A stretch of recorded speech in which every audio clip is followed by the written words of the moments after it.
স্বাদের সংসার কেউই ফেলে রেখে যেতে চায় না। একটা সংসার গুছানোর জন্য কতটা পরিশ্রম করতে হয় একটা নারীই জানে। তিলে তিলে গড়া তার হাতে সংসারটা সে খুব সহজেই চাইবে না ছেড়ে যেতে। কেন যায় জানে? কারণ তার শখের পুরুষের অবহেলা, অযত্নে। নারী সবকিছু সহ্য করতে পারলেও কারো অবহেলা, অযত্ন কিছুতেই সহ্য করতে পারে না। কথায় আছে না, নারী রাজা ছেড়ে প্রজার কাছে আসে। সেটা কোনো ধন সম্পদের জন্য না, একটু যত্নের জন্য, একটু ভালোবাসার জন্য, কোনো টাকা পয়সার জন্য না। নারীরা শুধু চায় তার শখের পুরুষ তাকে একটু কেয়ার করো। সে কি চায় তার মনের জিনিসটা বুঝো, তার আবেগ, তার অনুভূতি, তার ভালোবাসা সবকিছু যেন সে বুঝে। একটা নারী তার হাজবেন্ডের কাছ থেকে সবচেয়ে বেশি যা চায় তা হলো সময়। তুমি তাকে ধন সম্পদ, টাকা পয়সা কিছুই না দাও, তাতে তার কিচ্ছু যায় আসে না। শুধু একটু সময় দাও, একটু কেয়ার করো, একটু ভালোবাসো, সেটাই সে চায়। তোমার কাঁধে মাথা রেখে এমনি দুজনে গল্প করতে, সারাদিন কি হলো সেগুলা নিয়ে একটু আলাপ করতে মন চায়। নারী খুব সহজে তার শখের সংসার ছেড়ে আসে না। যখন সে চলে যায় তখন তার মর্ম বুঝো। ওই যাওয়ার আগে মর্ম বুঝলাম কেন তাকে যেতে দিলে, কেন তাকে আগলে রাখলে না, কেন সময় দিলে না, কেন তাকে বুঝলে না, কেন তাকে একটু কেয়ার করলে না। সে যা চাইতো কেন তা উড়িয়ে দিলে, কেন তাকে বুঝলা না। তখন যদি একটু বুঝতা, একটু কেয়ার করতা, একটু ভালোবাসতা, সে কি বললে তা শোনার চেষ্টা করতা, তাহলে কি সে নারীটা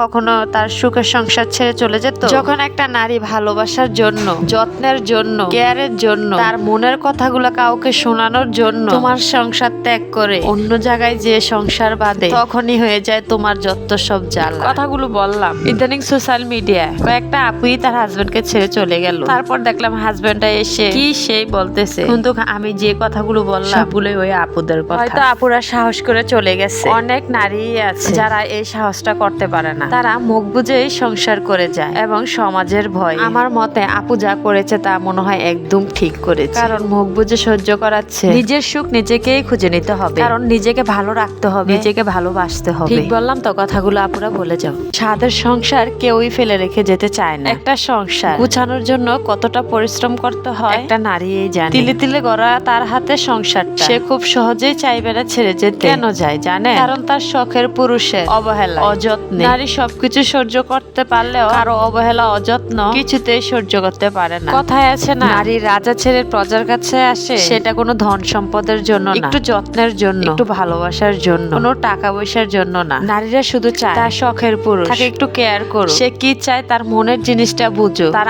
আবেগ, তার অনুভূতি, তার ভালোবাসা সবকিছু যেন সে বুঝে। একটা নারী তার হাজবেন্ডের কাছ থেকে সবচেয়ে বেশি যা চায় তা হলো সময়। তুমি তাকে ধন সম্পদ, টাকা পয়সা কিছুই না দাও, তাতে তার কিচ্ছু যায় আসে না। শুধু একটু সময় দাও, একটু কেয়ার করো, একটু ভালোবাসো, সেটাই সে চায়। তোমার কাঁধে মাথা রেখে এমনি দুজনে গল্প করতে, সারাদিন কি হলো সেগুলা নিয়ে একটু আলাপ করতে মন চায়। নারী খুব সহজেই তার শখের সংসার ছেড়ে আসে না। যখন সে চলে যায় তখন তার মর্ম বুঝো। ওই যাওয়ার আগে মর্ম বুঝলাম কেন তাকে যেতে দিলে, কেন তাকে আগলে রাখলে না, কেন সময় দিলে না, কেন তাকে বুঝলে না, কেন তাকে একটু কেয়ার করলে না। সে যা চাইতো কেন তা উড়িয়ে দিলে, কেন তাকে বুঝলা না। তখন যদি একটু বুঝতা, একটু কেয়ার করতা, একটু ভালোবাসতা, সে কি বললে তা শোনার চেষ্টা করতা, তাহলে কি সে নারীটা কখনো তার সুখের সংসার ছেড়ে চলে যেত? যখন একটা নারী ভালোবাসার জন্য, যত্নের জন্য, কেয়ারের জন্য, তার মনের কথাগুলো কাউকে শোনানোর জন্য তোমার সংসার ত্যাগ করে অন্য জায়গায় যে সংসার বাঁধে, তখনই হয়ে যায় তোমার যত সব জ্বালা। কথাগুলো বললাম ইদানিং সোশ্যাল মিডিয়ায় কয়েকটা আপুই তার হাজবেন্ডকে ছেড়ে চলে গেল। তারপর দেখলাম হাজবেন্ডটা এসে কি সেই বলতেছে, কিন্তু